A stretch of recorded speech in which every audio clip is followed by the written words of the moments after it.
We've already talked tonight about breast milk, and we've talked about sugar. Now we're going to talk about the third major food group of the Colorado male. Marijuana. Our next speaker is a cannabis researcher and educator. Please welcome to the stage Ethan Menendez.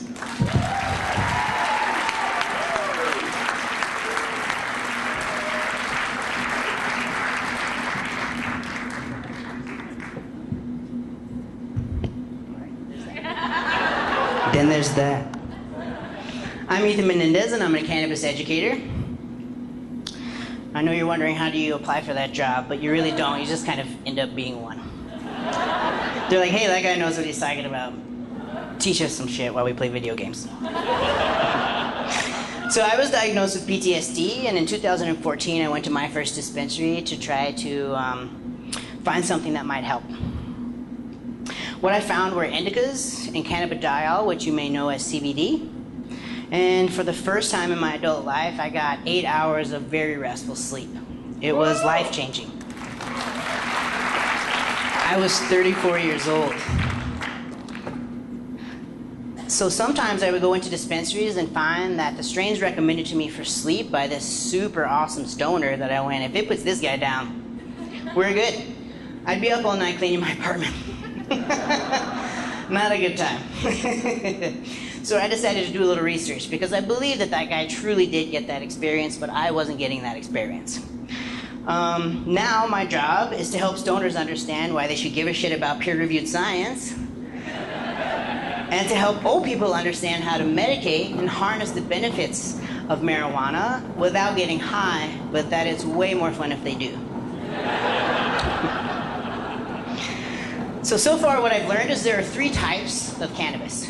There's cannabis sativa, which is grown for its seed and fiber. It's at 0.3% or less THC, and you may know that as hemp. There's also cannabis indica, which is a more resinous cannabis plant, and it is going to have up to 500 different chemical compounds on one plant alone. It is over 0.3% THC, and it is not necessarily aptly named, it's not science, but we'll go with it, marijuana.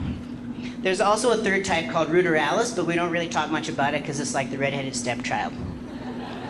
Essentially, it grows at longitudes where they have long months of daylight and long months of night, and so it can't really use photosynthesis as a key or a cue as when to pollinate itself and such, so it's more time-based, and so it really is the redheaded stepchild, and there's really no real use for it. So don't worry about that, but if someone ever called me on it, now you know.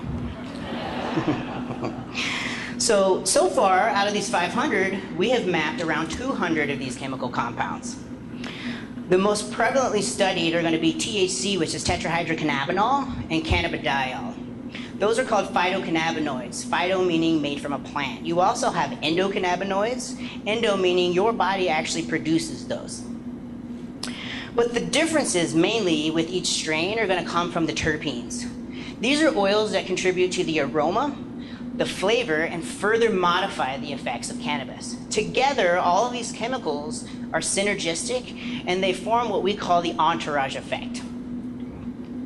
So what I'm telling you is that strain names are complete bullshit because science. A lot of colleagues and myself, and especially scientists, are really pushing for chemotyping, and what that would be is a classification based on what chemical compounds are present on the plant. But as I mentioned before, we've only really worked our way through 200, and I'm not sure whether that's because the scientists are doing too much research or not enough research. I don't really know what's going on there. However, this nomenclature still persists. It is a direct mistranslation from some old texts. You may know that from some other books and such. Though in the dispensary, it is quite useful if you understand what it means. So when you see sativa or indica in a dispensary, essentially what that's telling you is that the master grower has carefully selected genetics that perpetuate this bullshit. So it's going to benefit you to tell the person helping you how you want to feel and how you don't want to feel, and then listen to what they have, and if it sounds like bullshit, leave and go to a different place. As Colorado state law dictates, there are no refunds or exchanges on the devil's lettuce. So you're kind of stuck with that. In a dispensary, though, if you do choose something with the label sativa, what you can expect is usually a more cerebral experience. Uplifted mood, energy, thought-provoking, which for some of us with anxiety is not necessarily a good time. That's just too much. And then indica labels are going to indicate more of a body relaxation, heavy arms and legs, and for me, the awesome sauce, which is sedation, or as we like to call it, couch. So Dr. Nolan Kane of CSU studies cannabis genetics thoroughly, and what he will tell you is 2 of the very same strain of cannabis, even a clone, are as different as humans are to chimpanzees. If you went to a hospital to visit a loved one, and they had just had a child, and you're super excited, and you get there, and you're like, oh, I can't wait to hold this baby and pretend like I give a shit whether it's cute or not, because it's just a baby and they all look ugly. And they handed you a chimpanzee, you'd have some damn questions. Is this a joke? What's going on right now? Essentially, the plant is a weed, and its whole goal is just survival. And it can genetically mutate very quickly to adapt to the conditions. So when you take it out of its natural environment and you change the light spectrum, you change the pests, what you're doing is limiting the genetic potential, which stresses the plant out, and it will immediately and very quickly mutate. So that's why strains are all over the place. We've just put them in warehouses and started growing them with what your master grower thinks is the correct light spectrum, and it cannot imitate what happens in nature. So again, tell your bartender what you want to feel and what you don't want to feel. You know, in the 1970s, there was the monkey experiment where they put a gas mask on a monkey and pumped the equivalent of 60 marijuana joints into its lungs within 5 minutes. It didn't order a pizza before it died. I feel like they should have done that, though, for the funeral if they had one. So after the autopsy, they concluded, marijuana kills. This shit is dangerous. They missed one little small thing, though, which is that if you're going to hotbox a monkey, you might want to supplement oxygen as well, because science. I don't know. It's a suggestion, it's not a critique. Just a suggestion. All of this works due to the endocannabinoid system. The endocannabinoid system is the 12th and largest system of G protein receptors in the human body, and it helps modulate all other 11 systems. Again, I said you produce endocannabinoids, and that's what those jobs are. We are so bombarded with toxins today that our body can't really keep up. So when you supplement in the right ratio and types of phytocannabinoids, you're just helping the body out, just like any other supplement. So the G protein receptors in the endocannabinoid system are like the lock. The phytocannabinoids and terpenes are like the keys that unlock the potential for the physiological processes that we want to take place, and then some that we don't. Anxiety. So the ECS is essentially like the air traffic control for all other 11 systems in the body, or as I like to call it, Gotham City. So your dispensary is the Batcave. Your bud tender's Alfred. THC and CBD are Batman and Robin. So technically that makes me the mayor of Gotham City. Which means the first order of business is to get rid of that dumbass spotlight, and we're going to use smoke signals every time. Somebody might get helped. Either way, we're going to have a good time. So if you want to get high, THC's Batman, he's going to save the day every time. But if you get too high, CBD comes in, bonds to the part of the receptor that modulates how intensely THC can actually bond to the receptor and chill you the hell out. If you want the medicinal benefits but with high functionality or to avoid the high, then CBD inhibits the enzyme that breaks THC down so fast, fatty acid acetyl-hydrolase, and if there's anyone who knows it's pronounced differently, just shut up about it. But again, stoners just call it FAAH. We don't have time for that. Therefore, making smaller doses of THC now more therapeutically beneficial, avoiding psychoactivity altogether. You know, another awesome part of my job is dealing with older people because they're straightforward and just super fucking awesome. They're just happy to be alive. Me too, me too. There are 3 things, though, that they want every single time. You can count on it.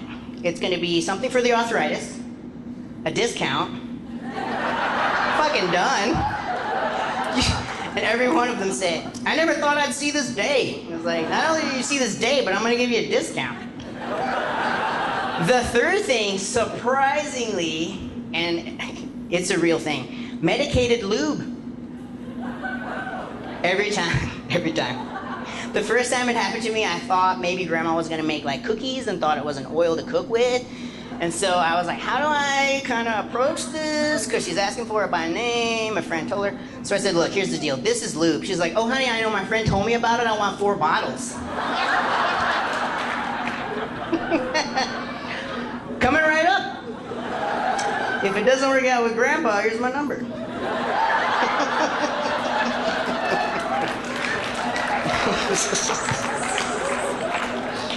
Here's the thing, though. It can help Grandpa erect the Titanic again. But if he eats too much of it, it's gonna be a bad time. Almost every time. So, when you eat too much THC, it goes to the liver to process. The P450 enzyme breaks it down into 5 to 13 times as many smaller molecules, adds an oxygen, making it a much more potent 11-hydroxy-THC. It blasts it into your bloodstream like a freaking cannon full of buckshot. One of two things is gonna happen.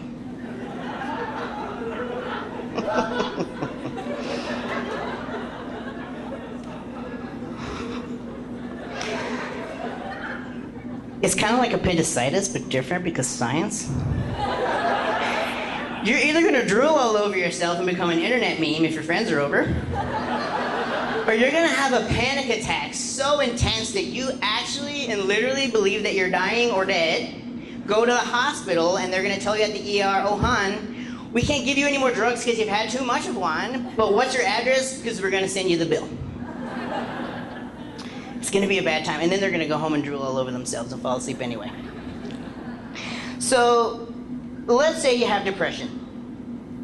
CBD comes over and says, hey, depression, let me in. There's not really even a door there, it's just trying to be nice because that's how CBD is. Depression's like, look, dude, go away. I don't even want anyone over. Anxiety came over unannounced, and now you're freaking here. And I just want to binge eat and watch Netflix, and this is bullshit. Too damn bad, because I had a key and let myself in, and I brought the entourage, and you know we love to party. Also, anxiety, get the fuck out. Nobody likes you. Nobody invited you.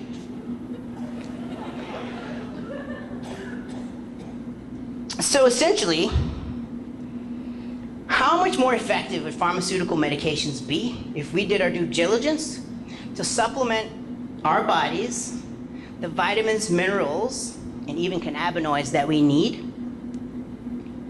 Because in the liver, there are certain medications that you can take that you need a hell of a lot less of because CBD competes with the P450 enzyme, allowing them to be more therapeutic at lower doses, just like it does THC. So what I'm telling you is the next time you're pooping on company time, instead of Facebooking and BuzzFeeding, do a little bit of cannabis research. Start a conversation with someone in your life that may benefit from this. Let them understand that they don't have to be afraid to be high to receive the medicinal benefits. But it's way more fun if they do. I'm gonna go take 30 more milligrams of CBD and I will see you guys at the back gate.